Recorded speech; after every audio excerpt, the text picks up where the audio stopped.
I doubt that many people would consider that to be a standard definition of blunt force trauma. But Gottlieb helped keep the case alive, where a more seasoned or less biased police officer might have recognized that Mangum was lying. Indeed, the first officer to respond to the case, Sergeant John Shelton, very quickly figured out that Mangum was lying and very quickly was shoved aside by Gottlieb.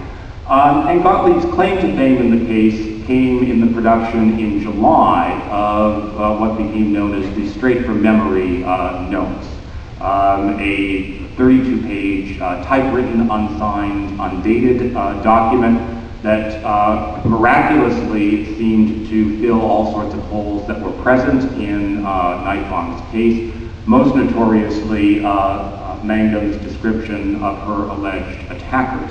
Himan, who had taken notes of an interview with Mangum on March 16th, came up with descriptions that in no way came close to matching the three ultimately accused players.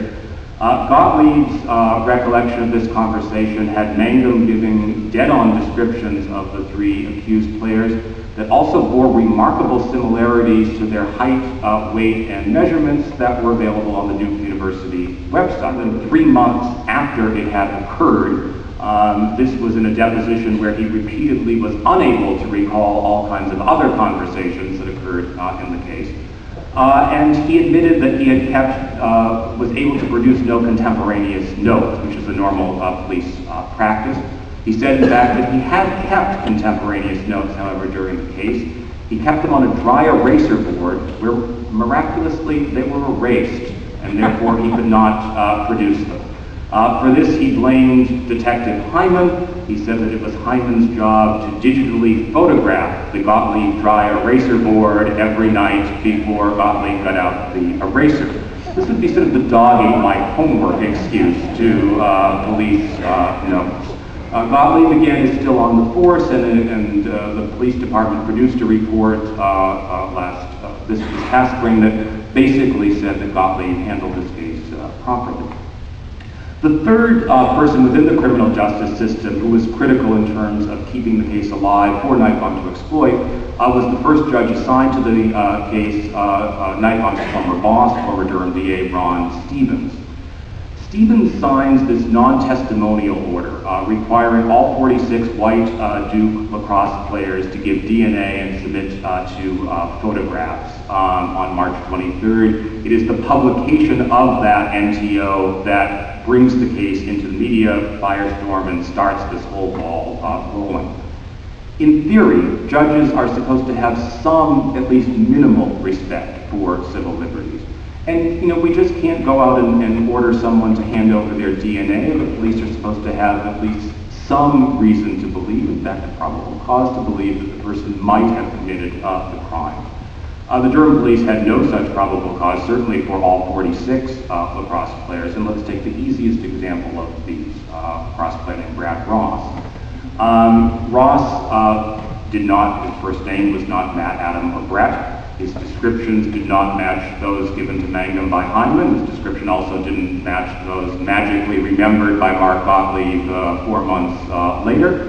And Ross, it turns out, was not even in Durham on the night of the party. He was in Raleigh. And although we've seen many strange things in Durham over the last 17 months, even in Durham, you cannot be in two places simultaneously. And so not only were there not probable cause grounds for an NTO against Ross, there were no grounds at all, and the police never had any grounds. A good judge would have at least maybe asked one question as to the basis of this NTO. Stevens gladly signed on the dotted line, and in the first 2 months where he was the judge supervising the case, made clear through, or even tried to do their job. I wouldn't be here tonight. None of us would have ever heard of this lacrosse case. It in all likelihood would have gone away. But of course, they did not do their job. And on March 24th, Nifong informed the police that he would take over the case, and on March 27th, he did so with a progressive strategy. He had a meeting that morning with Mark Gottlieb and Ben Himan. Himan went over some of the contradictions in Mangum's story. Nifong's response was, you know, we're fucked. And then he went out and gave, by his own estimate, between 50 and 70 interviews expressing with absolute certainty that not only had there been a rape, but that there had been a rape with absolute moral horror. Elements of the media, civil rights groups in the state, so-called community activists, some residents of Trinity Park. But since this talk is at Duke, I thought I'd focus on a group of Nifong's most aggressive enablers, elements of the Duke faculty. The highest profile example of which came in the event that sort of got me involved in the case, which was this so-called Group of 88 ad, an ad taken out in the Chronicle last April the 6th, 2006, 4 days before the initial DNA reports came back with no matches to any lacrosse players. That was signed by 88 members of the Arts and Sciences faculty at Duke. It was apparently paid for by Duke, official Duke funds out of the budget of the African American Studies program. It claimed the official endorsement of 5 academic departments at Duke, a virtually unprecedented event for that kind of document. Turns out, in fact, that none of these departments even voted on whether to endorse the ad, but the endorsement was included anyway, and the official endorsement of 10 academic programs at Duke. That ad stated that something happened, unequivocally happened to Mangum at the lacrosse house. The 88 signatories committed themselves, quoting, to turning up the volume, regardless, and I'm quoting again, of what the police say or what the court decides. The signatories, and I'm quoting again, said to the protesters making collective noise, "Thank you for not waiting." The genesis for this ad was on March 29th. It was appeared on April 6th. The 2 highest profile protests that had occurred in the period in which the ad was being formed were the so-called pot banger protests outside the lacrosse players' house on March 25th and March 26th, in which protesters carried carried banners with messages such as "measure for measure" and "castrate." And the second most high-profile protest had occurred on March 29th, when the campus was blanketed with wanted posters showing the photographs of 43 white lacrosse players under the heading of "Please Come Forward." To this day, no member of the Group of 88 has publicly said why it was so important to thank these protesters for not waiting.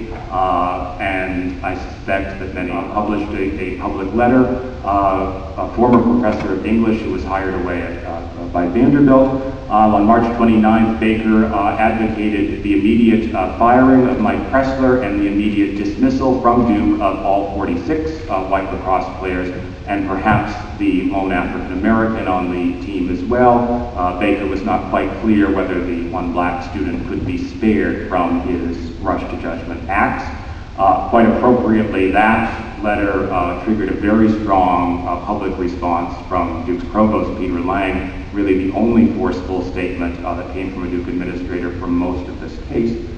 And then 2 days after the Baker letter appeared, the former dean of faculty, one of the most prestigious professors at Duke, William Chafe, published an op-ed in the Chronicle in which he suggested that the whites who beat, kidnapped, and murdered Emmett Till in civil rights era Mississippi provided the appropriate historical context through which to interpret the actions of the lacrosse players.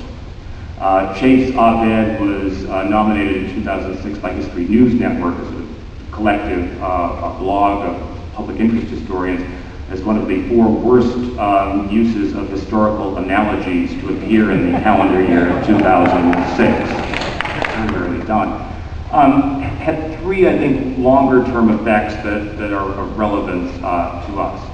The first was one that was picked up in what was really a quite perceptive critique by Michael Munger, the former and current chair of the political science department. He published a post on the case in December, And his argument was that the group of 88 was perfectly free to say or do more or less what they wanted, and I think you could argue that it's debatable whether the group's ad was protected under the provisions of the faculty handbook, but that the manner in which they acted created a false impression to both the Duke community and to the Durham community at large, in particular, to people who were not expert in academic politics, that they were speaking as the official voice of the Duke faculty, and certainly their claim of formal endorsements from academic departments furthered that claim.